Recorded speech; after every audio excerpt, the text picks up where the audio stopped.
પેલા ગાડી બહાર કાઢ, ગાડી બહાર કાઢ, ચાલ ઉભો થઈ જાય.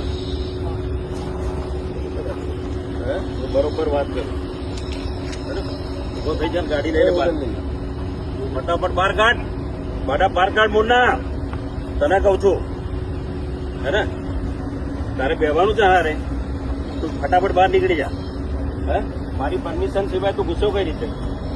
હે ચાલ ફટાફટ ગાડી ચાલુ કર, ને તને ભડાકા થશે. તને કઉ છું ભાઈ, હે એ ભાઈ જેને હું મારી જગ્યા છે તું અંદર બહાર જતો રે. ફટાફટ બહાર ભોસડીના બહાર નીકળ, આગળ બહાર ગાડી ચાલુ કર. ભોસડીના તું તો અહીંયા લાશો પડશે. તારે કોર્ટમાં ને નોટિસ આપી છે ને, કોર્ટમાં મળીશું.